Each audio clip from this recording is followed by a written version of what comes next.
Imagine holding a code in your hands, one that opens a door not to riches or power, but to a realm of inner strength and boundless peace. This code isn't buried in some forgotten scroll or whispered through cryptic symbols. It's hidden in plain sight, spoken millions of times over centuries.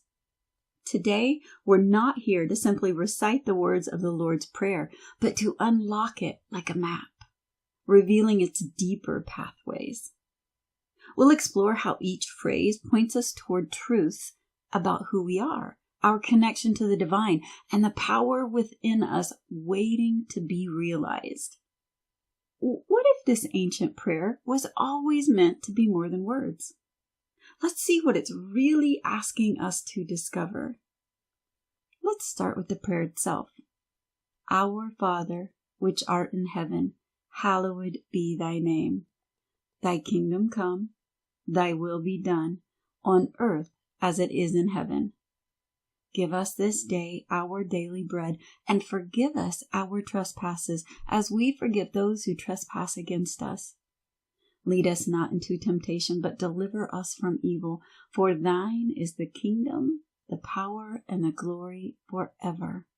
Amen. Our Father. This was written in a time where it was a patriarchal society, male-dominated. There was the head as the head of the household. The head is key, because this is where we access our Father.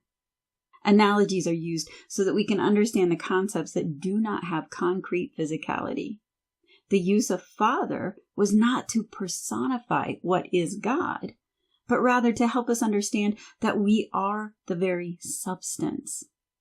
Emmet states this as the sum total of what man needs to know about God himself and his neighbor.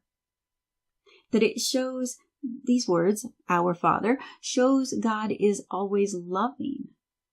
And since man is made in the image and the nature of God, man too is loving. He says it shows like begets like. He says it shows that what is produced by God is likewise loving, so that the whole idea of evil is null and void. By the use of our, we're showing that this is about the brotherhood of man. Emmet says to meditate on this and watch as fears disappear. And because fear is disappearing, so too are the difficulties and issues in life. Now, we focused a lot on the Father part of our Father, but we're going to come back to the our shortly because it too is very important. Which art in heaven. Which is sometimes shown as who, but who is personifying love and eternal expansion. The heaven portion of this is pretty interesting too. In the Bible, it talks about the third heaven. In 2 Corinthians 12:2, it says, I know a person in Christ who 14 years ago was caught up to the third heaven, whether in the body or out of the body, I do not know. God knows. So the first heaven is the sky. We look up, we see the blue, we see the clouds, we see the birds going about in it. It's the sky. The second heaven is space. We're going beyond getting into where the stars are, the planets are. We've got space. The third heaven is the mental plane. So we're talking about mind here. Hallowed. Hallowed be thy name. So hallowed means sacred, holy, enshrined, as in to enclose in a shelter. Inviolable. I love that part. Secure from destruction, incapable of being violated. Emmet taught that hallowed, traced back in Old English, meant whole. So hallowed be thy name. What is the name of God? I am. Exodus 3:14, God said to Moses, I am who I am. He said further, thus you shall say to the Israelites, I am has sent me to you.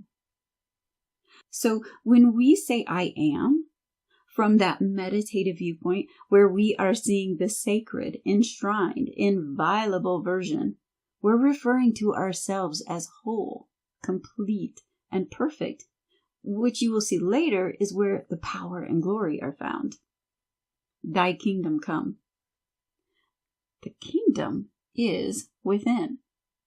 Luke 17:20 and 21 says, Now when he was asked by the Pharisees when the kingdom of God would come, he answered them and said, The kingdom of God does not come with observation, nor will they say, See here or see there, for indeed the kingdom of God is within you.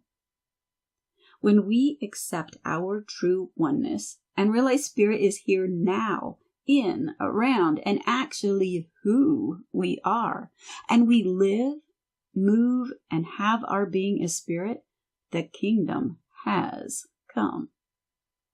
Thy will be done on earth as it is in heaven. Now we get to a warning. Get ready. We have established we are talking about the mental plane. We have established this is within each one of us. And we have established that this is our consciousness, which we call I am. Jesus was showing us that our highest self and our egos are one and the same. So here's the big warning. Be careful what you wish for, what you create with your thinking. Thy will be done on earth as it is in heaven. Ooh, we better watch what we're thinking about. Alice Alicia Jones, in her book Own Your Own Power, says, I trust God and I trust my higher self. My ego self, my personality self, has learned to follow. When my ego self emerges with my higher self, I have a perfect day, no matter what hassles, what problems, or what anxieties are thrown my way. My higher self knows what to do. My ego self follows, and all is in harmony. It is happening, whether we want it to or not, because thy will is our will. So what are you willing to happen by your thoughts? Give us this day our daily bread. Every time I think about this part of it, I see two guys from the 70s saying, I need some bread, man. The other thing that comes to mind is prisoners who are living on bread and water. But even before we awaken to our true identity, we're not prisoners. Matthew 4:4 says, But he answered and said, It is written, Man shall not live by bread alone, but by every word that proceeds from the mouth of God. That statement was made at the end of his 40 days of fasting when he was tempted with turn these stones into bread. The guy was hungry, and he still said no. Jesus understood that bread wasn't food or water. It was the substance of God that we access to sustain us. And as Abraham Hicks says, we don't want all the meals we're going to eat for the rest of our lives brought to us today. We want only that which we can utilize now. I definitely am not hungry enough ever to eat a lifetime of meals today, not even if they were all lasagna and cheesecake. And forgive our trespasses as we forgive those who trespass against us. Since we know we can't live on bread alone, it makes sense that the word and is there. Giving the substance, the bread, is the job of our highest self, and adding in the word, aka right thought, is our part. To trespass is to encroach or intrude. It is an unlawful act causing injury to the person, property, or rights of another committed with force or violence, actual or implied. This is driving onto someone else's spiritual lawn and doing donuts.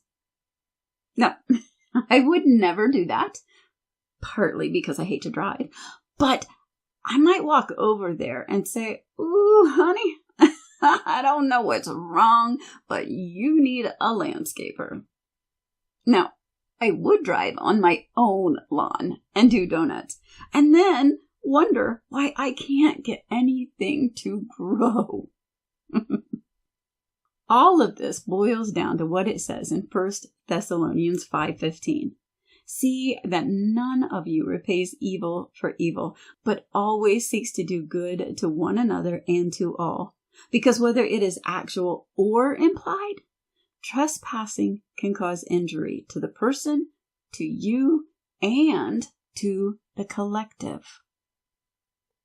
Remember I said that we would be coming back to the our part of our Father? Well, here we are. The logical thing to think is that I'm going to mention again about our brotherhood, and that is true. We are all brothers and sisters in this journey. But there is more to look at to explain how the first word of the prayer relates to trespassing. When Jesus went back to Galilee, the people from Nazareth were not open to him and all he was doing. It was said, a prophet is not without honor except in his hometown. All those people who watched him grow up couldn't see the awe and wonder of the work he had come to do. Instead, they were the classic example of what it means to trespass against someone. In their hearts and minds, this was that carpenter's son. Big deal. Those closest to us will see all our faults and shortcomings, and without even thinking, trespass all over our lawns. But we also do that to ourselves. Have you ever noticed that when you see someone who appears to be doing really well, you stand in awe and think they know something you don't? They were born with qualities that somehow got left out of you. They were gifted with an easy life where you have been troubled, burdened, and overcome. Yet when you look at yourself, you see every flaw, every mistake, all the roads not taken, and those you should have never traveled.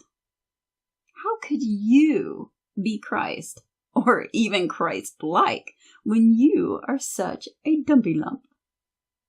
And therein lies the biggest trespass you will ever commit.